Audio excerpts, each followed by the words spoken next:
When you see the crisis in many of the African countries, the collapse of states, we predicted this in the 1960s.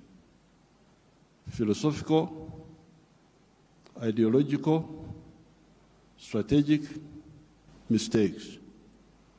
I don't have time to amplify each one. But I was very happy to hear the president of the World Bank talking about prosperity instead of profiteering. These were his own words. That's what I picked. This has been the problem. Aid has been for profiteering. This has been the problem. Now, the World Bank people and other groups have been talking of sustainable development. Even in your documents, I have seen those words there. Sustainable development. I am now going to be 80 years old. I have never seen sustainable pregnancy. That a woman is pregnant this year, the pregnancy continues next year, 3 years, 4 years, it never happens. In life, pregnancy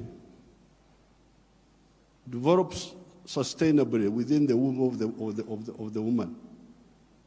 Quantitatively, the baby is growing bigger and bigger. But at some stage, quantitative growth must be transformed into qualitative change. The pregnancy must become a baby. If the pregnancy remains pregnancy, the fetus will die. So therefore, I would even ask you to change those words in your documents. Africa does not need sustainable what? You could call it sustainable underdevelopment. Africa needs socio-economic transformation. The pregnancy must become a baby. The baby must grow and become a teenager. The teenager must grow. That's what happens in life. You cannot have quantitative growth and you think you are doing anything. The main reason why there is no growth is because the growth factors are not funded. They are not even under. So, this IDA, what did you say about the modern slavery of the Africans, of producing raw materials? In one of our documents in Addis Ababa, we had talked of Africa producing what it does not consume and consuming what it does not produce. They had put that as a summary in one of the documents of the African Union. We must get rid of the production of raw. I banned the export of minerals from Uganda and process. I banned them. Piga marufuku.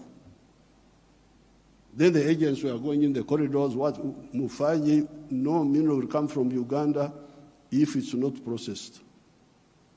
You wait until I go away, you can steal the minerals, but not now. I banned this export of unprocessed minerals in 2012. My young brother, His Excellency Ruto, I forgave him and gave him some little iron ore for, I think, 2 or 3 years, because I've got a lot of iron ore. one of the best in the world. I told him, His Excellency Ruto's man, Muhindi wa hapa Kenya, you come and build the steel factory in Uganda at the iron ore. Oh, I've already built in Mombasa. So I said, okay, because of my young friend, I give you some iron ore for 2 or 3 years. But come and put the factory here. Now you can imagine akili ya watu wenu, my civil servants. An Indian wanted to take that iron ore to India, imagine. Iron ore in Runyankore, in our language, is called obtare, but it is soil, black soil. If you see it, it is soil. To take that to India and do what? Pay your wonderful people $47 per ton. Our iron ore is the purest in the world. It is 70% pure.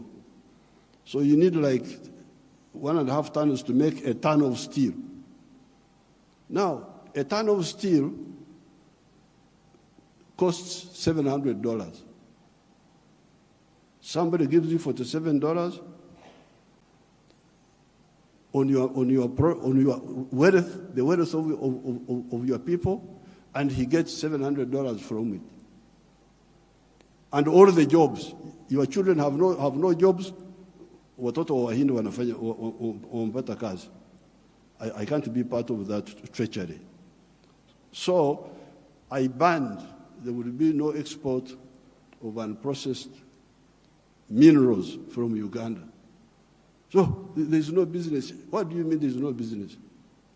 So when I banned them, they are flocking in now.